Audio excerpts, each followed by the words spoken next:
जय जगन्नाथ सांग मैंने आशा करुच्ची आपण मैंने भलरे थे तो आपण मान प्रिपेरेसन भी बहुत ही भलरे चली तो मुझे आपण मानक ओएसटीटी लास्ट 7 डेज कौन पढ़े कौन आप प्लानिंग रौन आप स्ट्राटेजी रोक जो मैंने भी किसी भी पढ़ी ना कौन ये 7 दिन में पढ़ी ओएसटीटी को क्वालिफाई करेंगे तो मुझे आपण मानक से विषय में जनइबी तो चलतु डेरी नक वीडियो टी स्टार्ट करवा। तो देखो जो मैंने भी भलसे पढ़ी पूरा सिलेबस को कंप्लीट करी तो से केवल गोटे ही एडवाइस देवी आपण मैंने जिते पार्टी से एमसीक्यू को एमसीक्यू सॉल्व करूँ प्रीवियस ईयर क्वेश्चन को सॉल्व करूँ एवं मॉक टेस्ट जिते पार्टी दिंतु एतिकी आपण मानी सफिशिएंट आपण मैंने इजिली ओएसटीटी को क्वालिफाई करेंगे। तो नेक्स्ट जो मैंने भी पढ़ी ना अल्प पढ़ी माने 40-50% को सिलेबस को कंप्लीट कर बहुत गुड़े सब्जेक्ट को स्किप करचंती तो तांको मु केवल कहूँ चाहूँगी कि आपण मैंने जेतिकी भी जहाँ पढ़ी ओडिया हो इंग्लिश हो कि पेडागोजी हो कि निज सब्जेक्ट जहाँ भी पढ़ी बस सेतिकी आउ थे रिवाइज कर दिंतु भलसे एवं जहाँ भी पढ़ी केवल से यूनिट वाइज आपण मैंने एमसीक्यू सॉल्व करूँ तो आराम रे यूट्यूब रे मिल जाए एमसीक्यू यूनिट वाइज तो आपण मैंने सेतिकी एबे करंतु बस सेतिकी आपण मानक पई काफी। तो नुआ ए पढ़ा आवश्यक नहीं नुआ पढ़ी पुणी कभर करवा एत सहज नुहे आपण मैंने मुझे कहली से ही फॉलो करूँ जी भी पढ़ी से आउ थे बार बार देखिए एमसीक्यू सॉल्व करूँ। तो बहुत जन भाई भौणी मैंने आर्ट्स स्ट्रीम जो मैंने भी मत मेसेज कर भाई मोर पेडागोजी हो ना तो मु कौन करी तो देखो पेडागोजी भी जदि हो ना तो पेडागोजी पढ़िया दरकार नहीं आपण पाखे अच्छी ओडिया अच्छी इंग्लिश अच्छी ओडिया इंग्लिश ही तो आप क्वालिफाई करेंगे आर्ट्स पिला जो मैंने भी आर्ट्स स्ट्रीम अच्छा मुझे केवल गोटे ही कथा कहि देखो आर्ट्स आपणकर मिलूँ फास्ट 20-40 मार्क ओडिया इंग्लिश पुणी 15-15-30 माने 70 मार्क केवल आपको ओडिया इंग्लिश दूसरी तो 70 आप तो 53 आराम रखिपारे कारण आपण मैंने जेहेतु बीएड कर स्टूडेंट टीचिंग लाइन आस तो ओडिया इंग्लिश नॉलेज तो आप से अच्छी आप 70 ही 53 रखिपारे 53 न रखु 45 रखु तो आउ जो भी रहा 8 मार्क तो आप जहाँ भी मारिदेले आपर 8 मार्क आराम मिल जाओ तो आप मैंने कहीं टेंशन नौ तो पेडागोजी जब भी होनी से 50 मार्क को स्किप कर दिंतु आउ जी भी रहा आप निज सब्जेक्ट तो से भी आप मार्क रखिपारे। तो देखो जी भी जेनराल पिला रही तो से केमी ओएसटीटी को क्वालिफाई करेंगे तो देखो मुझे कहि जेनराल पिला भी बहुत ही सहज कारण एससीबीसी पिला 53 दरकार तो जेनराल पिला 68 माने 15 मार्क अधिक दरकार तो 15 मार्क को आपड़ केमी एडजस्ट करेंगे तो आपण मैंने भी देखो ना आपण मान से ओडिया रोचे इंग्लिश रोचे जहाँ भी सामान रोचे जहाँ भी सब्जेक्ट रोचे तो जो से ओडिया को 10 मार्क टार्गेट कर आप 15 मार्क टार्गेट करूँ इंग्लिश से 15 मार्क टार्गेट करूँ ये तो 5-5-10 पड़ी आइलान ना आउ 3 मार्क पेडागोजी एडजस्ट करदे कि निज सब्जेक्ट एडजस्ट करदे तो आपण मैंने जेहेतु जेनराल कैटेगरी बिलंग्स कर भी बीएड कर तो सेतिकी आपण मान नॉलेज अच्छी बोली आप बीएड कर तो आप टेंशन नहीं जेनराल पिला भी बहुत ही सहज क्वालिफाई करेंगे कारण जहाँ आप पढ़ी बस से प्रैक्टिस करूँ बार बार एमसीक्यू सॉल्व करूँ तो आपण मानकर भी आराम रे हो तो किसी टेंशन नवार आवश्यक ही ना जहाँ पढ़ी निज पढ़ा उपर कॉन्फिडेंस रखु तो आपण मैंने भी आराम रे क्लियर करेंगे। तो देखो जो मैंने भी किसी भी पढ़ी ना तो से कौन एग्जाम क्वालिफाई करेंगे एवं आउ 7 दिन प्रिपेरेसन करके देखो कौन भी एग्जाम आपण कि न पढ़ी क्वालिफाई करवा इम्पॉसिबल जहाँ भी आमको पढ़ा पड़ी था किंतु ओएसटीटी गोटे एग्जाम मो मतरे एठी आपण मैंने जदि भी किसी भी एपर्यंत पढ़ी ना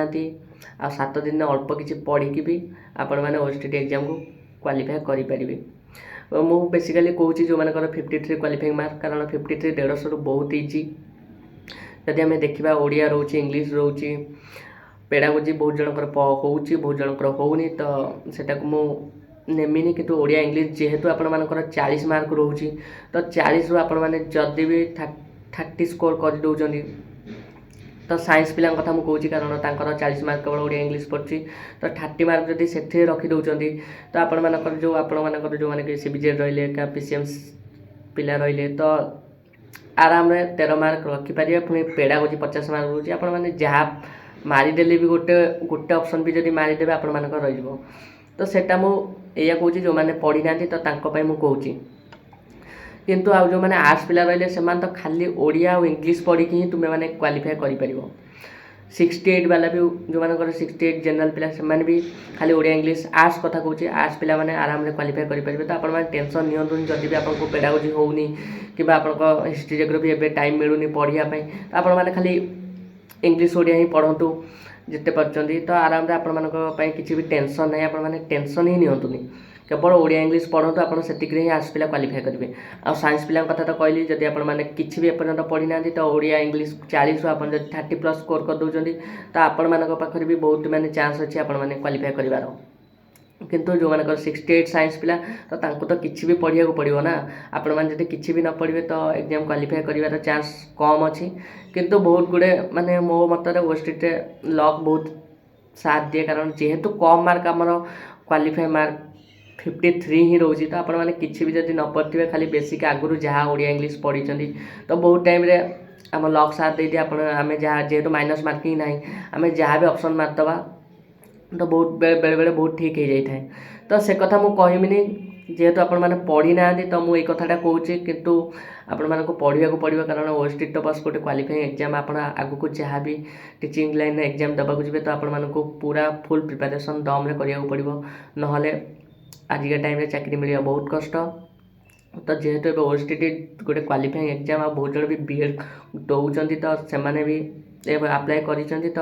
ତାଙ୍କ ପାଇଁ ଯଦି ଫାଷ୍ଟ ଆଟେମ୍ପ୍ଟରେ ସେମାନେ କ୍ଲିୟର କରିଦିଅନ୍ତି ତ ଭଲ ହେବ, କାରଣ ସେମାନେ ତ ଠିକ୍ସେ ପଢ଼ୁନଥିବେ। ତେଣୁ ମୁଁ ଏଇ କଥାଟା କହିଲି, ଯଦି ବି ଆପଣମାନେ ପଢ଼ୁନାହାନ୍ତି ତ ନିଜ ଲକ୍ ଆଉ କିଛି ମାନେ ଓଡ଼ିଆ ଇଂଲିଶ ନଲେଜ୍ ଦ୍ୱାରା ଆପଣମାନେ ଇଜିଲି କ୍ୱାଲିଫାଏ କରିପାରିବେ। କିନ୍ତୁ ଏଇଟା ଡିପେଣ୍ଡ କରେ ଲକ୍ ଉପରେ, 50% ଚାନ୍ସ ଅଛି ଆପଣମାନେ କ୍ଲିୟର ହେବାର ଯେଉଁମାନେ ବି କିଛି ପଢ଼ିନାହାନ୍ତି, କିନ୍ତୁ ଚାନ୍ସ ଅଛି। ତ ସେଇ ଅନୁସାରେ ଆପଣମାନେ ଦେଖନ୍ତୁ ଯାହା ବି ହେଇପାରିବ। ମୁଁ ଗୋଟେ ସିନାରିଓ କହିଲି, ବାସ୍ ମୋର କହିବାର ଥିଲା ତେଣୁ ଆପଣମାନଙ୍କୁ କହିଦେଲି। କିନ୍ତୁ ପଢ଼ିବାକୁ ତ ପଡ଼ିବ, ଏବେ ନହେଲେ ଆଗକୁ ତ ପଢ଼ିବାକୁ ପଡ଼ିବ, କାରଣ ଫାଷ୍ଟ ଟାଇମ୍ ଯଦି କ୍ୱାଲିଫାଏ ନ ହୁଏ ତ ବହୁତ ମନ ଦୁଃଖ ହୋଇଥାଏ, ଯେଉଁଟାକି ମୁଁ ଆଗରୁ ଫିଲ୍ କରିଛି। ପଢ଼ିନଥିଲି, ମୋର ତ ଗୋଟେ ମାର୍କରେ ହିଁ ରହିଯାଇଥିଲା। ତ ଦେଖନ୍ତୁ ଯାହା ବି ଆପଣମାନଙ୍କୁ ପାଇଁ ଭଲ ହେବ ମୁଁ ସେଇଟା କହିଛି। ତ ଆପଣମାନଙ୍କ ହାତରେ କେବଳ ପ୍ରିପାରେସନ୍ କରିବା ପାଇଁ ଅଛି, ତ ଆପଣମାନେ ସେଇଟା ହିଁ କରିପାରିବେ। ତ ଯେତେ ପାରୁଛନ୍ତି ଭଲସେ, ଆଉ 7 ଦିନ ରହିଲା, ଆଶା କରୁଛି ଆପଣମାନେ ବହୁତ ହି ଭଲସେ ପ୍ରିପାରେସନ୍ କରୁଥିବେ। ଏବଂ ଯେଉଁମାନେ ବି କରିନାହାନ୍ତି ତ ସେମାନଙ୍କୁ ବି କହୁଛି ଆଉ 7 ଦିନରେ ଯାହା ବି ଯେତିକି ଦିନ ରହିଛି 7 ଦିନ ଯେଉଁ ରହିଛି ଆପଣମାନେ ଯେତିକି ହେଉଛି ସେତିକି ପ୍ରିପାରେସନ୍ କରନ୍ତୁ, ଯାହାଦ୍ୱାରା କି ଆପଣ ଫାଷ୍ଟ ଟାଇମ୍ରେ କ୍ୱାଲିଫାଏ କରିଦେବେ। ତ ଆପଣମାନଙ୍କୁ ବହୁତ ସମୟ ମିଳିଯିବ ଆଗକୁ ପ୍ରିପାରେସନ୍ ହେବା ପାଇଁ। ତ ମୋର ଆପଣମାନଙ୍କୁ ଶେଷ ମେସେଜ୍ ଏଇଆ ରହିବ କି ମୁଁ ଯେତେବେଳେ ଓଏସଟି ଏକ୍ଜାମ୍ କ୍ଲିୟର କରିଥିଲି ତ ମୁଁ ଯେତେବେଳେ ସିଓର ହେଇଗଲି କି ମୋର ଏଥର ଏକ୍ଜାମ୍ କ୍ଲିୟର ହେଇଯିବ, ମୋ ମନ ଭିତରେ ଗୋଟେ ଅଲଗା ପ୍ରକାର କନଫିଡେନ୍ସ ପଳେଇ ଆସିଥିଲା, ମାନେ ପାଠ ପଢ଼ା ପ୍ରତି ଗୋଟେ ଅଲଗା ପ୍ରକାର ଆଗ୍ରହ ସୃଷ୍ଟି ହେଇଥିଲା। ତ ଆପଣମାନଙ୍କୁ ମଧ୍ୟ ସେମ୍ ଫିଲିଙ୍ଗସ୍ ଆସିବ ଯେତେବେଳେ ବି ଆପଣମାନେ ଏକ୍ଜାମ୍ କ୍ଲିୟର ହେଇଯିବେ ଜାଣିବେ, ତ ଆପଣମାନଙ୍କୁ ମଧ୍ୟ ସେମ୍ ଫିଲିଙ୍ଗସ୍ ଆସିବ।